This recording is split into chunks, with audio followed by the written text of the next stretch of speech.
welcome to the IAC second quarter 2025 earnings conference call. All participants will be in listen-only mode. Should you need assistance, please signal a conference specialist by pressing the star key followed by 0. After introductory remarks, there will be an opportunity to ask questions. To ask a question, you may press star then 1 on your telephone keypad. To withdraw your question, please press star then 2. Please note, this event is being recorded. I would now like to turn the conference over to Christopher Halpin, IAC's COO and CFO. Please go ahead. Thank you. Good morning, everyone. Christopher Halpin here, and welcome to the IAC second quarter earnings call. Joining me today is Neil Vogel, CEO of the newly rebranded People Inc. IAC has published a presentation on the investor relations section of our website today entitled Q2 Earnings Presentation. On this call, Neil and I will provide some introductory remarks referencing that presentation and then open it up to Q&A. Before we get to that, I'd like to remind you that during this presentation, we may make certain statements that are considered forward-looking under the federal securities laws. These forward-looking statements may include statements related to our outlook, strategy, and future performance, and are based on current expectations and on information currently available to us.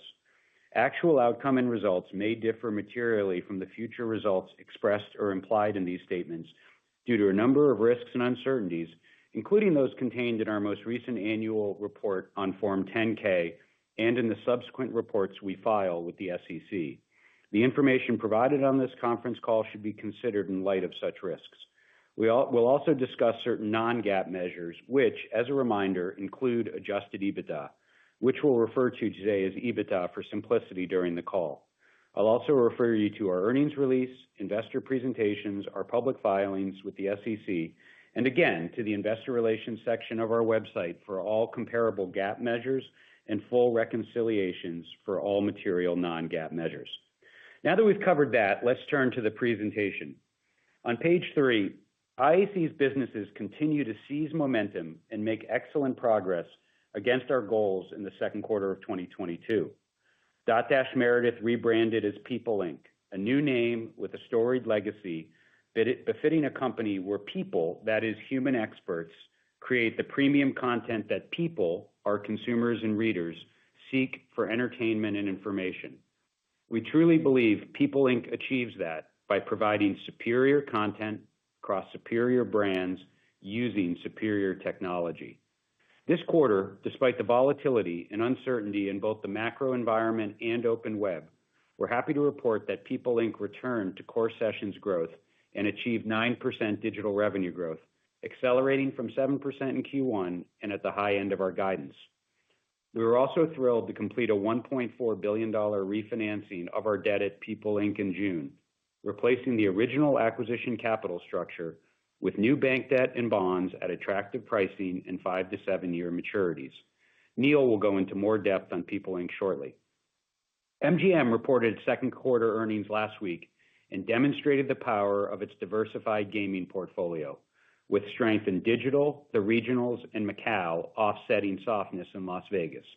We're particularly excited about BetMGM's strong results, 36% net revenue growth in the second quarter, and increased guidance for the full year to at least $2.7 billion of revenue and at least $150 million of EBITDA.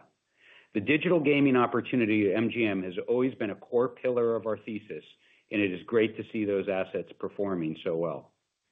Our second largest wholly owned business, Care.com, revitalized its product and brand in June, a key step in its comprehensive plan to re-energize growth in its consumer business. Care also unveiled a fresh new look and launched a new marketing campaign across its offerings. As we will discuss shortly, while it is early days, we are seeing promising signs across engagement metrics. Finally, across consolidated IAC, adjusted EBITDA increased 15% in the quarter, and we are guiding to $247 to $285 million of EBITDA for the full year. On the capital allocation front, it was a quiet quarter following the completion of the previously announced $200 million in buybacks. As our chairman, Barry Diller, noted in the remarks included in our earnings release, we are actively pursuing M&A opportunities and hoping some visibility in the economic and trade outlook will lead to more price discovery and deal activity in the back half of the year. As always, We continue to analyze further buybacks of our shares with our corporate cash balance, while also exploring strategic divestitures of non-core businesses to bolster that cash balance. Now let's go deeper into our two largest wholly owned businesses. With that, I'll turn it over to Neil. Thanks, guys. One of the things we just did, which was change our name to People Inc. from Dotdash Meredith. I think this is a very good time for us to reset and reflect on where we sit in the market, reflect on the media markets, and give you guys some context as to our strategies and what we're doing. And I think the thing we're most excited about the People Inc. name is Dotdash Meredith was a name of convenience for us. We put together the names of two companies. We didn't want to offend anybody. We wanted to live with it. And I'll be a bit more generous than our chairman, Mr. Diller, who did not like the name at all. I was happy to live with it until we could really find something better, and we did. And it turns out the name we wanted, with emotion and aspiration and ambition and simplicity baked in, was People Inc. It's the name of our hero brand. It's sort of been with us the whole time. Much like great businesses like Coca-Cola, we feel like the flagship brand should be the name of the business. And rather than having to say we're Dotdash Meredith, and then the first thing you say is we're people, we can now just say that we are people. But I think the thing that got us most excited, and it sort of kicks us off into the rest of the story, is what people also means. And it means that we are content made by people for people. We are very aware and embracing of AI and other things in the marketplace. But it's really important that experiences of our experts, our writers, our product testers are paramount to our brands. And many of these brands have a 100-year history relating to people. And People Inc. felt like a fitting name. And there's a little bit of an Easter egg in there for those of you who watch the media inside baseball. It is a little bit of a play on the old Time Inc. name, which again suggests some of the best brands in media. So that was slide 4. Let's go to slide 5. And we're going to zoom out for a second. And there are two things that we have that we think are going to propel us into the future. One is an incredible series of iconic brands, and two, we have scaled audiences. And it's helpful to zoom out and look at media and the type of media that we do. So food, home, tech, travel, beauty, style, entertainment. 30 years ago, these brands were exclusively communicated in some form of print. Then that changed, and the content and the relationships all moved online. And when they moved online, that's when we got in this business. And we took great advantage of that transition from offline to online. And by making smart investments and by being very disciplined in how we did things, and by recognizing the power and permission of these brands, we built a really strong O&O business, owned and operated websites that really grew and put us at sort of like the top end of the brands in each of the categories in which we compete. Now, that business was a Google-driven business, right? And if we don't go back too far, Google was 70, 80, 90% of the traffic on the open web came through Google, and we got very, very good at Google. And we were very successful, and we ended up buying Meredith and doing these things. But we also noticed coming out of the pandemic, 3, 4, 5 years ago, Google started to send out less and less traffic to people like us, to publishers and to others who created content. And that is Google's prerogative, right? So we're like, okay, we need to figure out how we're going to live in a world where Google traffic might not be the driver of our growth. And then add to that, 2.5 years ago, ChatGPT launched commercially, and we saw that, and we had a very fateful meeting where we sat and met with Sam Altman, and we saw ChatGPT right before it launched, and we said, you know what? This is going to be a catalyst for change for us.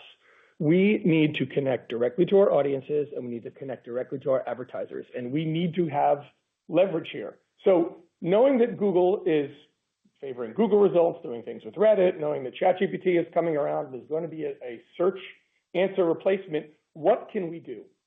And if you look at slide 5 is the outcome of a process that we really started 2 and 3 years ago.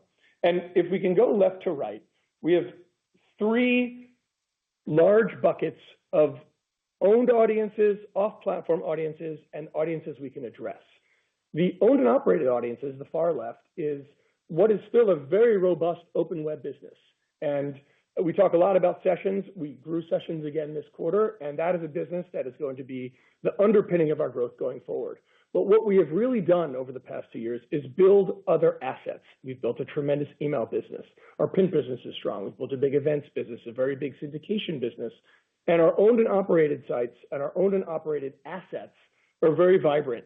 To that, we've really added incredible off-platform audiences across Apple News and YouTube and Instagram and TikTok. And this is the process of lots and lots of investment and lots of time from us. And the way we run the business now is we look at our business and say, okay, we need to aggregate audience from as many sources as possible, an incredible diversity of audience sources. We have a term we use internally called Google Zero. What happens if Google goes to zero? What happens if Google no longer sends us traffic? Well, I think we're going to be very healthy. And then the third thing we've done is taken our most valuable asset, which is our data, and the first-party data that we know about our audiences, and we can extend that data across the open web. And we've talked a lot before about our Decipher ad targeting that allows us to contextually target based on visits to our own sites. And by allowing us to take that data and spread it across the open web, so we now can target advertisements off of Dotdash Meredith. And what that does, and a lot of you guys have asked, is that really expands our addressable market. We are 4 to 5x in addressable market if we can use our data to target other people's sites than our sites. So you can get our quality of performance and do it around the internet. So if you look at this slide and you say, okay, we've got a healthy open web business, we've got all these incredible new assets underpinned by our world-class brands, we have these rapidly growing off-platform audiences, and we have these addressable audiences well beyond our owned and operated assets. I like our pool of assets, and I feel like we have what we need, the audiences, the brands, the technical skills, and the products to hit the revenue goals that we've laid out for everybody. So if you go to the next slide, this is some factual background for what we just talked about. And if you look at the left, you can see core sessions. These are sessions to our core sites. And you can see over the last 3 years, from 23 to 25, core sessions have grown while the percentage of traffic from Google has shrank.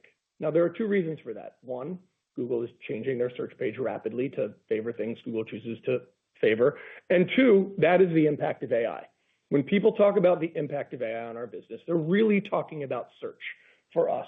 Because as AI competes with Google and Google puts AI on their page or someone chooses to go somewhere else for search, there's no guarantee we get a link like the old days, like we used to get a link. So you're seeing our traffic from Google go down while you're seeing our overall sessions go up. And that is everything we talked about on the prior page. The second thing, the middle chart, is off-platform views. And we've done an outstanding job across our brands, whether it's People or Travel and Leisure or Food and Wine or Real Simple, of building off-platform views. And this really started actively investing in this in 2023, 2024, and you can see the results so far in 2025. Now, about a third of our digital revenue comes from sources that are not sessions related, that are not sessions based. And then you can go to the far right and you can see we've grown digital revenue all the while. And we are very proud that as we've made this transition from what was a print-based business to a digital owned Google-based business to a we have to be everywhere with these assets business, we've grown revenue the entire way.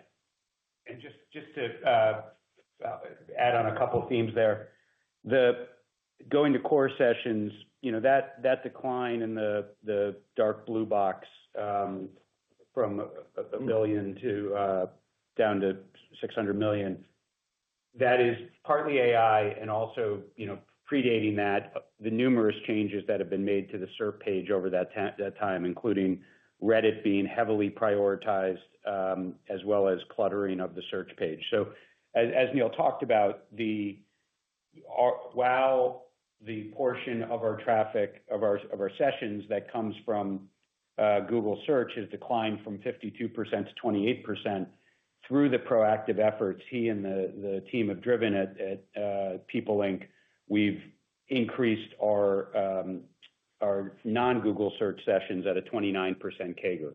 and believe that we can still continue to fill that hole. The second point, as Neil said, those sessions generate 64% of our digital revenue. That's a key theme. So when you think about the remaining Google search exposure, it's that 28% of that 64% approximately that we're talking about. The off-platform views are a component of our non-sessions, our 36% non-sessions based revenue, along with things like licensing, related, performance marketing, et cetera. So we wanted to get across in this slide relative to the broader AI question, how much Google search has come down, and also the diversification in our digital revenues and the various growth vectors we have from here. And we'll talk about that. It's a good transition to the next slide. Our three primary avenues of monetization: advertising revenue, performance marketing, a proxy for e-commerce, and licensing. All of our revenue sources are growing. Our brands are super strong. Our execution is good. We feel very good about the advertising business. We're very excited about our Decipher Plus business that we just talked about a little bit, that allows us to use our proprietary data to help people buy across the open web. We think there's a big CTV opportunity in there as well. Performance marketing, commerce, we work very closely with the biggest retailers online. I think in most cases, we are their largest referral partner, and that's been a really robust business. And even in our licensing business, which this quarter we're 2/3 lapped the OpenAI deal that we signed last year. Just a lot of strength in places like Apple News and in Walmart, and it speaks to the strength of our brands. And Chris, you want to do the next slide? Yeah, turning to page 8. Thanks, Neil. On the next page, one topic we wanted to proactively cover today is our digital margins of this past quarter. PeopleLink's digital margins have been steadily scaling over the past few years with higher revenue. We reached just under 29% in FY24. As a reminder, on a quarterly basis, EBITDA margins increase across the year, with the lowest margins in the first quarter and the highest margins in the fourth quarter due to revenue scale. And as we've grown digital revenue, we have expected to see incremental digital margin scale. You can see that demonstrated in Q1, where margins were up about 100 basis points year over year on 7% revenue growth. In Q2, however, digital EBITDA was essentially flat year over year at $63 million, while revenues grew 9%, representing a 24% adjusted EBITDA margin.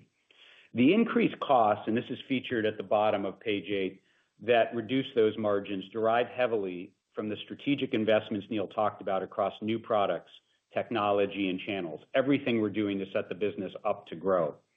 We expect and are confident in getting ROI off those investments, including in the third quarter that we're in this year.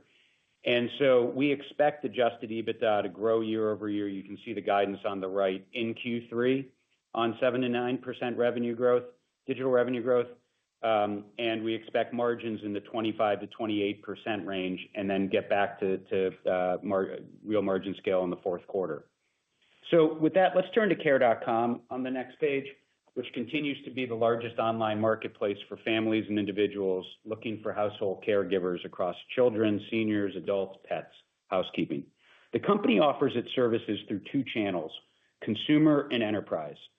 The left side of the page summarizes the direct-to-consumer segment, where care seekers go online, sign up, post jobs, and are matched with care providers.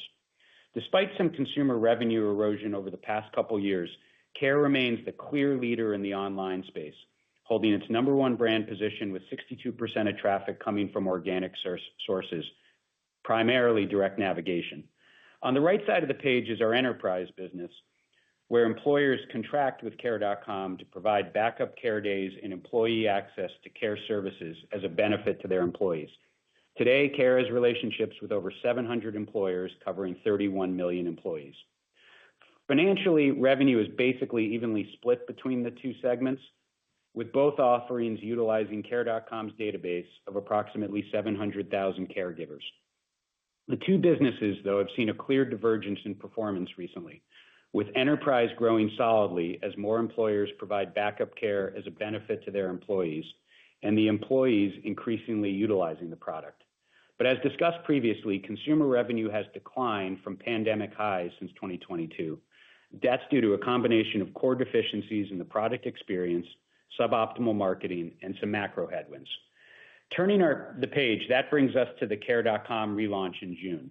The outcome of more than a year of work, the new Care experience boasts fine-tuned search capabilities and enhanced messaging and matching, offering care seekers a smoother experience as they hone in on the perfect caregiver for their essential job.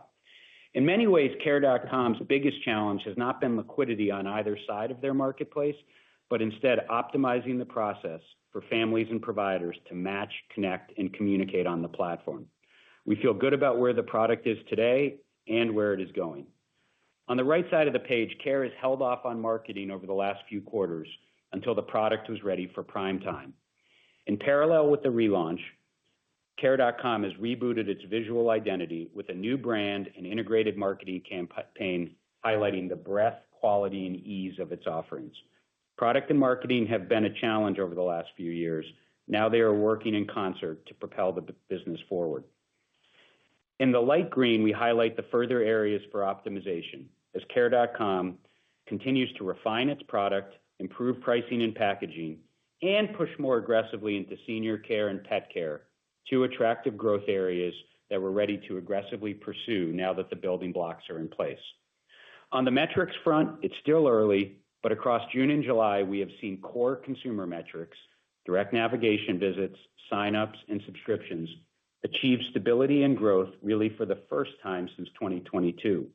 A lot more to do, but we are moving on the right path. Closing out on Care, page 11 summarizes the financial picture.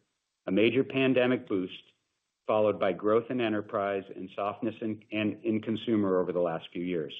Profitability has remained solid with $46 million in adjusted EBITDA and minimal CapEx.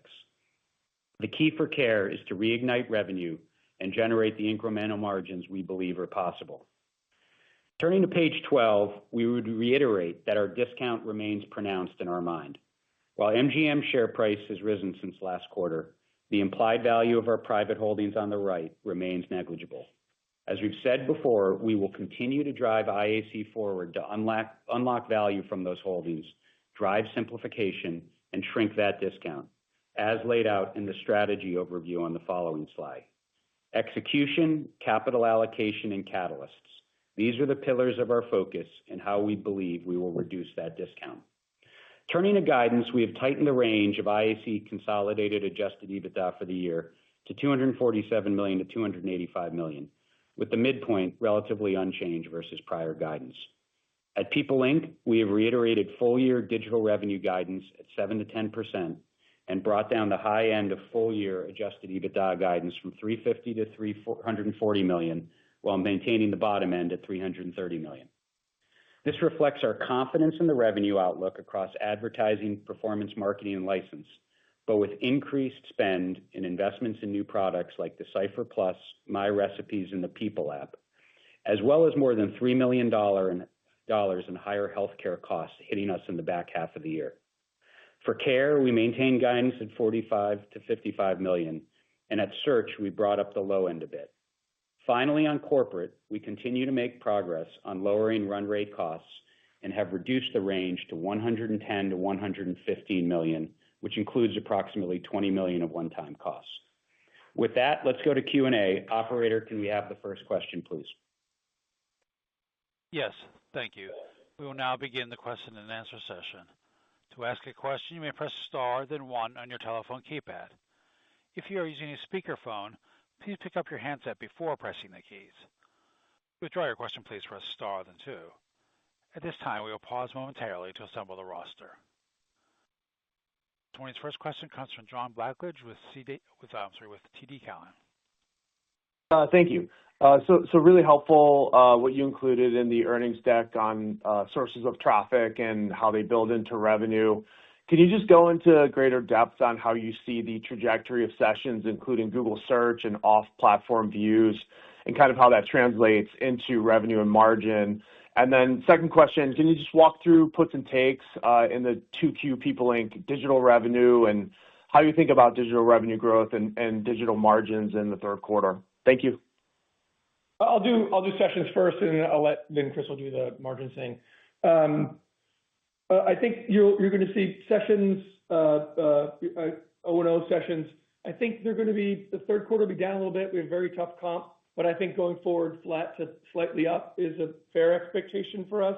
Again, we're very actively investing and hustling hard to keep O&O sessions up, and I think our results prove that. I think off-platform, you're going to see continued growth, probably continued growth somewhere around the trajectory where we're growing now. Now the numbers get bigger, the percentages are going to get lower, but you're going to see real growth there, and it's a real investment area for us. I'll let Chris we'll take the margin piece of this. Yeah, and on margins, we view both on-platform and off-platform as generating attractive EBITDA margins, and we are capable to do that because of the technology and offerings that we have. I said before, last year on a consolidated digital basis, we generated 29% adjusted EBITDA margins. We view non-session revenues as slightly accretive to that margin, and then sessions on an incremental basis, session revenues are more accretive. One of the natural questions we'll get is all this off-platform non-session revenue being done at low margins? It is not. We feel good about the margins where we can do it, and that we will continue to scale off that 29% adjusted EBITDA margin, and that includes Decipher Plus as well as off-platform views on third party. And we'll address the next question, which is the exposure to the off-platform views. We have really good diversity across all those sessions. It comes from a whole host of different places and different sources at different points in their life cycle. So we feel pretty good about when you look at the diversity of what's now driving core sessions and the diversity in off-platform sessions. I think the diversity is a real strength for us. And then I think your second question, John, was about Q2 and Q3 revenue. In Q2 digital, advertising grew 5%, led by 2% core session growth and some improvement in monetization. We knew it was going to be a choppy monetization quarter, as we signaled on advertising last quarter, given all the disruptions around tariff and trade. For those interested, direct was solid. Direct premium sales were solid, led by health, travel, and tech, offsetting, not surprisingly, CPG, food and bev, and home. Programmatic pricing was flat for much of the quarter, but began strengthening in June and is continued. Currently, we're running up about 10% on pricing year over year. Last quarter, performance marketing was very strong at 14%, and licensing also solid at 20%. That's real strength in Apple News. Neil and team are doing a fantastic job there. Also, some performance at Walmart, and then some OpenAI. All in all, strength really from our diversification of the diversified digital revenues that Neil talked about previously. For the third quarter, we do have some tougher comps on traffic with the Olympics last year and some entertainment. So we'd expect core sessions to be slightly down.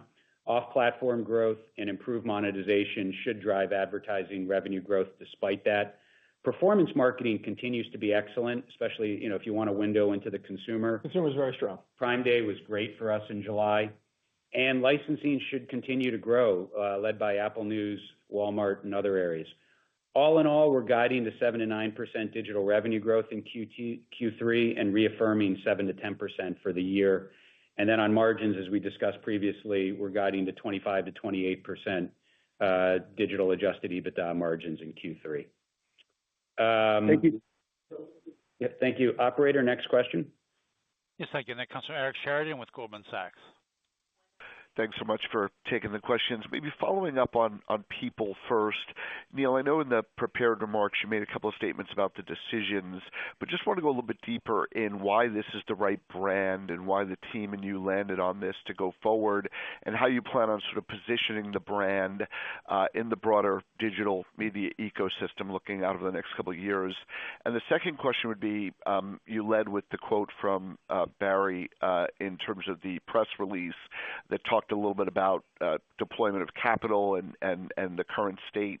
Wanted to better understand what you look at as the M&A landscape you're facing right now. So the alternative of returning capital to shareholders would be deploying it into external opportunities, and maybe a quick update about how you see that landscape right now. Thanks so much. I'll take the people thing first. So if you let's talk about our goal first. Our goal for the company, for People Inc., is we believe we can have platform scale with all the benefits of premium branded publisher environments. And we needed a name to reflect that. And again, the Dotdash Meredith name was quite simply putting together Dotdash and putting together Meredith. I don't think either of those names had any particular resonance in the marketplace. People does. Everybody knows what People is. Again, it was always the first thing you said when you were explaining what we did. But what we really liked about it is it's simple, it's clear, it has that second meaning about what we are. We're people making content for people. In it is energy and ambition and simplicity. And look, you can make a million jokes about it. Dotdash Meredith sounds like an oil company. People Inc. sounds like a media company. And if our ultimate aspiration and where we would like to end up, again, platform level scale with premium branded performance and all the advantages of these like beautiful, safe environments, both online and offline. If you want to do that, you need a name that reflects that. And we wanted a name that when people are talking about the great media companies and the where we want to be, like, again, we're obviously not here yet, but you have to aspire to something. I'd like it to be Meta, Comcast, People, right? Google, and it just hangs way better. I think the reception since last week across our clients and our advertisers, and really importantly, our employees, everybody was just really happy and really energized. And it just, as Mr. Diller said, it just fits. It's easy and it fits. The only regret I have is we probably should have done it a little bit sooner. I may have been the resistance there, but we're really happy with where it's ended up. Thanks, Eric. On M&A landscape, we are actively working, looking at things small and large, and as always through two prongs, through our existing businesses, particularly People Inc., as well as new platforms.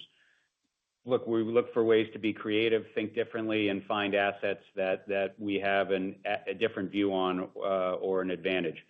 We continue to actively pursue acquisition opportunities through People Inc., looking to build on its premier brands and technology. I'd say the more we continue to as everything Neil's said and is doing, to make progress there, in many ways, the more opportunities we see that we have a particular advantage on. So that's a key area of effort. On a new platform basis, we've been evaluating both public and private opportunities, platform builds, as well as carve-out opportunities. The investment focus, we talked about this last call, can be put in two buckets: quality, defensible businesses, particularly where the first one is particularly where AI disruption or disintermediation, platform risk, everything is reduced. We've talked previously about experiential businesses that cannot be disintermediated, digital interactive businesses like gaming, others where the consumer is in the moment and you don't have the overhang of AI and other products. And then we're also looking at areas where you can find AI applications to sectors that we know well. And with the growth of agentic AI, you can see AI strategies in a host of sectors that we have spent time in previously at IAC or others of us in our careers. And, we won't get too specific, but are trying to get to reasonable values on those opportunities. We have not wrestled the right one into the boat yet, but continue to work hard and focus. And then, as I said before, hopefully the macro environment will allow for more price discovery and agreement between buyers and sellers. Great. Thanks, Eric. Operator, next question. Again, it comes from Corey Carpenter with J.P. Morgan. Hey, this is Danny Pfeiffer for Corey. For the first question, can you comment on the current penetration of Google AI reviews? And then for the second, is there any further color you could provide on the pause in share purchases in Q2 after the disclosed amount in April? Thanks. Yeah, AI overviews, I think we said last quarter, they were on about 35% of our searches. As expected, that has rapidly expanded. It's probably on more than half of the searches where our content appears. Some properties less, some properties more, but probably around 50-55%. Again, we've run through the math. That definitely depresses CTR, but it's the reason why we're doing everything we're doing. And it's the reason why we're investing behind our brands. It's the reason why we are doing things like the People app and My Recipes and some more things you're going to see from us to connect directly to our audiences and directly to our advertisers. And, in spite of this, we're holding sessions steady. We're growing them a little bit. So, but yeah, we said it before, we run this business as if Google from search is going to go to zero. Now, it's obviously not going to go to zero, but that is the discipline with which we are approaching our investment and how we see the future media landscape and where audiences are going to come from. And again, part of being in media for as long as we've been in it is a constant state of change, and this is just another state of change. And we have been dealing with Google and Google changes and Google disruptions for a long time, and this is nothing new. Perhaps the remedy's a bit different, but it all feels very familiar to us. Well, one comment, and I'll go to buybacks in a second, but one comment I'd add, we've seen research that estimates the step down in click-through. There was a Pew report of others. Our observation relative to the decline in click-down, those reports very much overstate the decline for a premium publisher like People Inc., because there's a whole swath of searches that have been zero click for years that never led to referral traffic from Google and are not, haven't been sources of traffic for People Inc. and our properties for years. So I think some of those, you really need to do those studies right, normalize for what was searches, which is why when we talk about searches that are germane for People Inc., what are searches that produced Google SEO traffic historically, and then what's the change in that? There is a step down, but not nearly as big as we're seeing. Not nearly. Yeah, it's almost like you have to look at it as it's like the marginal step down. Yeah, that's the key element there. And again, Google search is 28% of our traffic, so it's 55% of 28%, and then the step down there. So manageable. In terms of pause share repurchases, we tried to signal some of this last quarter. We announced that we'd completed $200 million in buybacks. We said we were going to focus on M&A opportunities while continuing to look at our stock price. We definitely see value in our stock and know we have the opportunity to buy it and take advantage of that embedded discount. We are actively exploring opportunities to deploy capital and create compelling returns for shareholders that way. I know, our time horizon may be longer than some shareholders will want, but we believe we've got opportunity to do both at the same time, and we will continue to analyze both. And we, definitely as we are together with our chairman, Barry Diller, and our leadership team, we are contemplating both on an active basis. Thank you. Thanks. Operator, next question. Thank you. And that comes from Stephen Ju with UBS. Okay, great. Thank you. I think your slide 9 talking about care was pretty striking because I think your trailing 12-month revenue is $360 million. And that's material. That's not even 1% of the addressable market that you're calling out of $375 billion. So, the optimist in me wants to think that given the white space ahead of you, you should be growing much faster. So, what factors are under your control and what needs to happen at the industry level? What needs to happen from a consumer perspective and what needs to happen from an enterprise perspective? Thank you. Thank you, Stephen. So you hit on it. It is obviously a massive market that Care.com participates in, has in front of us, addressable market. When you think about the needs of families for care, both in-home and out-of-home, across children, seniors, adult care, and pets, it's a national challenge. It is something that the households themselves struggle with. And there's a theme of what we call the sandwich generation that sits between an ever-burgeoning number of seniors who require care as well as their own children. And that is a two-pronged effort, and then certainly in certain cases, their pets as well. That is a demand. It's an ever-increasing drain on the financial resources as well as the mental energies of families to find and maintain care. And it is a tailwind. For Care.com to fully take advantage of that TAM, they need to continue to grow demand of care seekers and supply of caregivers on each side of the marketplace, and then get better and better at matching those two parties and making transactions easier to execute in the platforms. What does that mean in practice? First is drive consumers from using offline methods to find care and turn to our platform first. To do that, that is very much front and center in what we're doing of improving the product experience to make it easier. There's a big element of care of repeat visits, particularly for those who fulfill jobs the first time.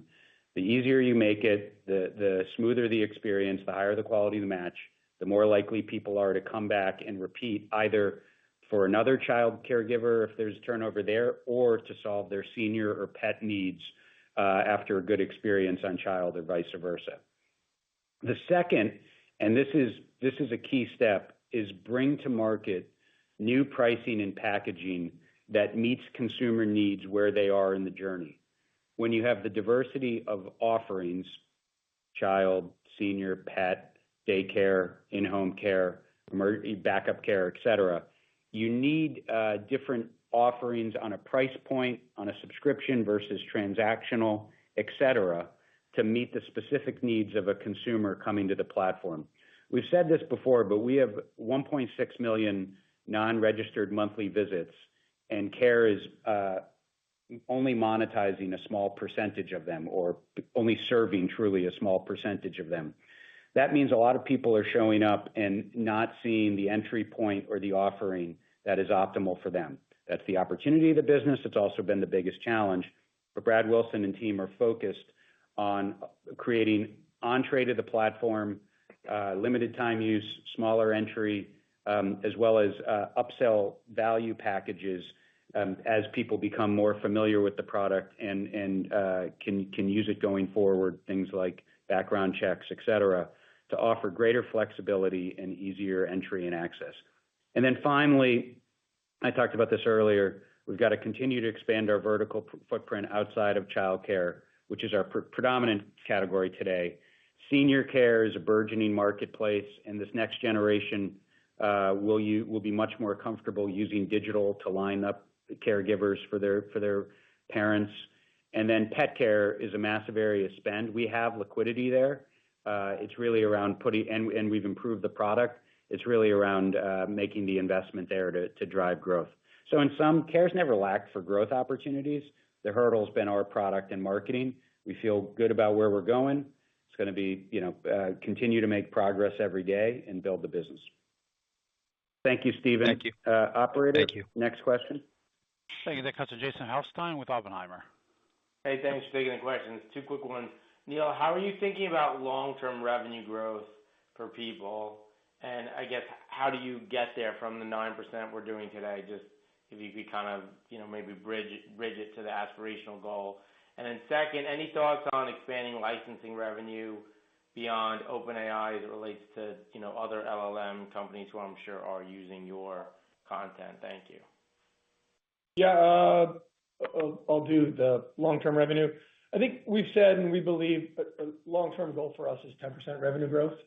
And I think it's a combination of what we can do on our O&O properties we've talked about, where monetization continues to get better, as well as all the growth we have off platform and in events and all the other things we're doing. So 10% remains our North Star goal, which we feel pretty comfortable with in the long term. In terms of licensing revenue, it is something we are obviously very interested in.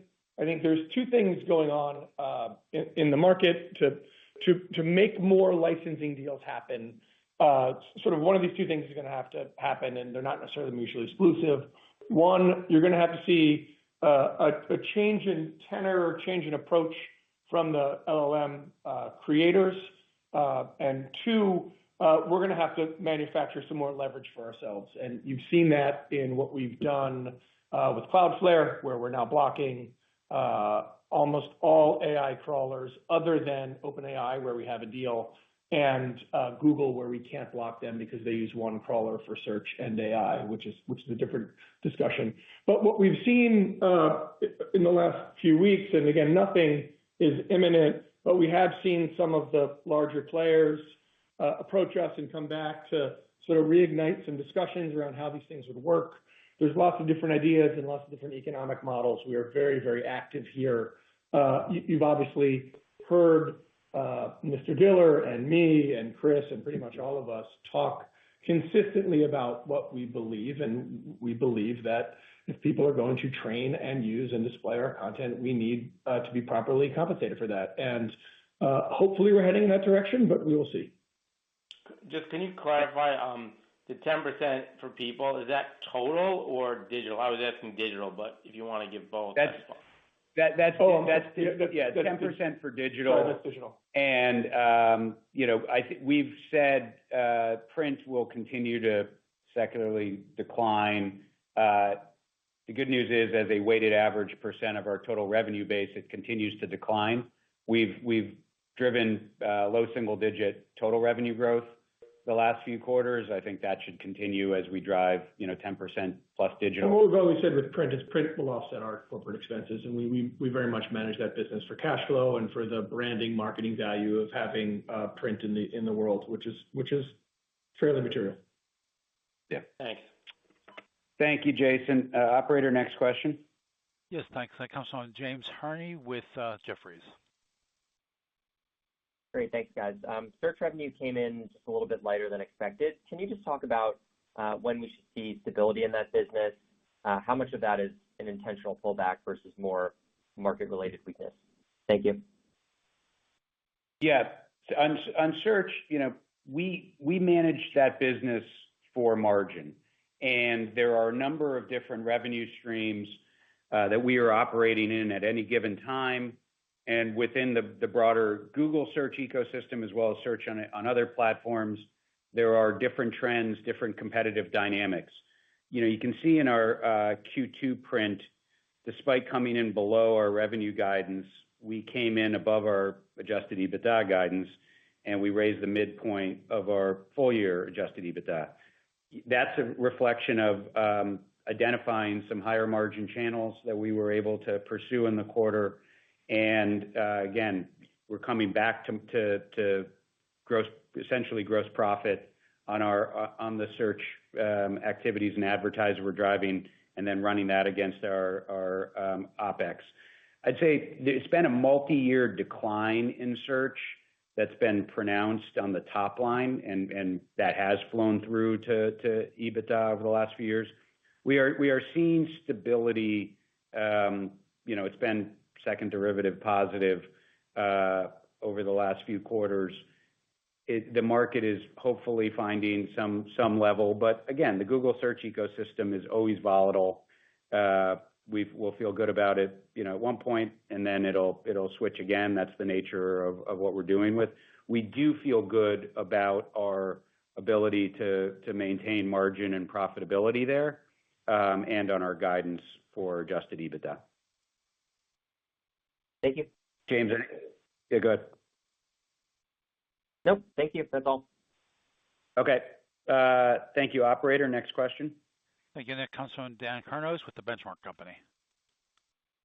Yeah, great. Thanks. Good morning, Neil. Nice to chat again.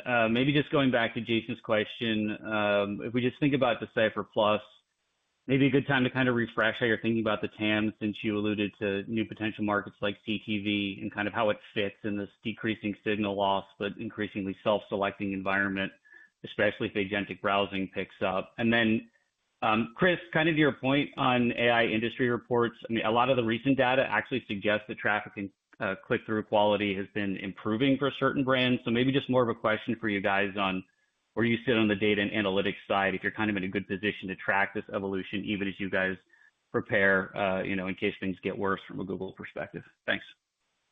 So I'll do D+, and then Chris can pick up after that. So we're really pleased with Decipher Plus. Jim Lawson, who is an experienced executive we brought in to run it, he's doing an excellent job scaling. I think we've said this before, and we believe it. It should be a material contributor into 26 numbers, and right now, quarter over quarter, the numbers, albeit small, they look really good. And what we're seeing is, again, for those less versed in the story, what Decipher Plus does, it allows us to use our first-party intent-based contextual data, understanding the relationship between our content, use that to target ads on other sites off-platform. So we can go and understand that inventory, buy it, and essentially resell it to our pool of advertisers. This obviously greatly expands our total TAM. We did some work since our last call together because a bunch of you guys have been asking for this. We think it's 4 to 5 times the existing market size that we have on platform, and that doesn't actually include CTV. CTV is very interesting because we found a way to combine our signal with the identifiers needed on a household level to target CTV. We've actually run a few of these deals. They seem to be working really well. It's too early to make a call, but we feel very good about the CTV opportunity. You said it, CTV targeting, for many reasons we don't need to get into today, is fraught. It doesn't really work that well. It's a little bit messy. This is a very clean way for us to use our data to target CTV. And if we can add it, that TAM number is going to get bigger. I think this is a really important strategy for us, Decipher Plus, because it's very much in line with what we do. We are extremely good at getting people to our owned assets, be them websites, be events, be apps, be My Recipes things, be platform places. And we've always had this data product that we use to target our own ads. What this is a great unlock to take what we think is the best first-party data, potentially in media, because it is real intent-driven contextual data, and use it to target across the open web. And if this performs the way it performs, we're very excited about the future. Thank you. And on then when you talk about click-through, we have been running our searches. This is the data we've been reporting about frequency. It's less clean on traffic that comes via attribution within an AI overview versus a consumer just skipping the AI overview and going down to the SEO links. What we'd say is it is in many ways just a continuation of the cluttering of the search page that's been going on for a number of years, with greater SEM, sort of thrusting Reddit directly into the top of the search results, YouTube and doing there, YouTube, e-commerce. We agree with you that the step down in click-through is, I said it before, nowhere as dramatic as these reports are citing. It is something, but it feels like more of a page knock or page fill up rather than a significant change in the search behavior. I would say, and I'll turn it back to Neil in a sec, but I would say there is a element of the underlying content that the consumer is looking for. So the more commoditized that content is, a la historical SEO, the better a AI overview will answer and be the endpoint of that search, versus what we tend to do, and the core of our, or the foundation of our core brands is much more in-depth premium content where you want to go to the actual reference page source and learn more. And so again, as we've said before, the decline in our click-through may just be fundamentally less than other publishers that have been heavily SEO. We've been out of the commodity content business essentially for some time. This is not a new phenomenon. Remember, Google was doing things like answer boxes that was knocking some of this stuff out years and years ago. And again, I just go back to the math that Chris shared earlier, right? It's Google search and cores, 28% of traffic. Overviews, to keep the math easy, call it on 50%. It's a little bit more than 50%, but 50%. And then we lose, depending on the search, somewhere from a very little to 20, 25%. But the baseline. In the feature, but the baseline is lower than that. It's very well boxed, and the sort of content we're making is moving away from what is being disintermediated is the point. Got it. Thanks, guys. Appreciate it. Operator, next question. Thank you. That comes from Matt Condon with Citizens. Thank you so much for taking my questions. My first one is just on the core Decipher product. Do you still believe that there's an opportunity just to improve yields in your O&O properties, just do algorithmic improvements or whatnot? And then my second one, just on care.com, understood the enterprise segment's lapping a more difficult comp there, but still declined 7% quarter over quarter. Can you just talk about trends you're seeing on the enterprise side of that business? Thank you. Yeah, the answer to that is yes. The yield opportunity is still there. The smarter we get about our audiences and the smarter we get about targeting, the better Decipher gets on platform, the more we're going to be able to do. Also, as we increase the value of our brands and the value of our contents and the value of our content, I think we're seeing the ability to increase value on O&Os was the first question. And Chris, I'll let Chris handle the second question here. Okay. Yeah. I mean, on enterprise, I think the 7% you're referencing is a sequential decline quarter over quarter. There are elements of seasonality when you think about, flu season or sickness in the winter produces more usage of backup days, and then it similarly goes up it tends to go up in the summer a lot when kids are out of school, those types of things. And then again, in many ways, on a sequential basis, Q2 is our lightest revenue quarter. Any given quarter, there are different elements. You basically have a subscription and a utilization element in that business. The utilization, you'll have peaks and valleys depending on where different employers are and the pace at which their bank of backup days get used. So, long term, the sectoral tailwind of backup care and access to platforms like Care, we view as increasingly a table stakes employee benefit, but there will be some ups and downs quarter to quarter. Okay. Thank you. Operator, one last question. Thank you. And that comes from Ygal Arounian with Citi. Hey, good morning, guys. Hey, just one follow-up on Care and one on digital gaming. Neil, in some of the press articles, when you rebranded people, you talked about, we've got 40 brands and we don't think all of them are going to last. And can you just expand on that a little bit? And, understood that the core sessions are driving most of the growth, but, does that create any sort of headwind to top line if we think about that transition? And, the investment here you're talking about in this quarter is you rebrand and next quarter kind of going back to normal. Is there a chance that you would need, more investment levels as we transition around, Gen AI search? And then with MGM and the digital gaming, you talked about, that performing well and that being a core part of the thesis with MGM.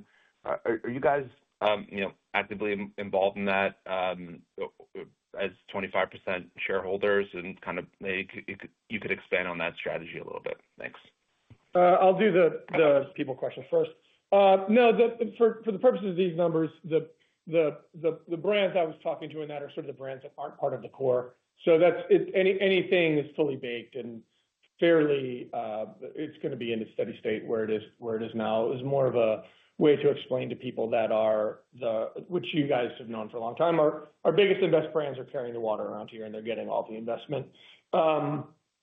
The second question is Gen AI or whatever going to require more investment? I think we are at a point now where I think we made some really smart investments. I think they're going to pay back measured in quarters, not years. And as Chris said, I think we're going to follow the margin profile Chris outlined earlier, if that's the question. I think we've been doing this a long time, and we're very good at investing behind success, not ahead of success. We've never been an invest ahead of success person. We're going to see that these things are working. We're going to invest. So I feel very comfortable with the margins Chris outlined, and I don't think there's going to be any outsized investment going forward that would affect that. Yeah, and just a couple of things I'd add on that. Core sessions now generate 90% of total, so we're sort of in that path to non-core becoming less and less relevant. In that vein, and the only thing I'd say is relative to the investments that we made in Q2, the spend associated with those are baked into the guidance we've done in Q3, as well as our full year guidance. So we have ramped up that investment. That's a little bit why the top end of the range came down. Also, the other, as I said before, there's $3 million plus of incremental healthcare costs due to high cost claims that have flowed through, and we are booking in the second half. We will look to optimize that going forward. On MGM, we own 24%. We are big supporters of the management team, Bill Hornbuckle, Jonathan Halkyard, and others, and also of the BetMGM management team in the joint venture there of Adam and Gary and others. We have, humbly sought to provide our perspectives through Barry Diller and our former CEO, Joey Levin, who's on the board, on ways to drive revenue, optimize performance, and along with the chairman, Paul Salem, and other board members, make BetMGM as successful as possible.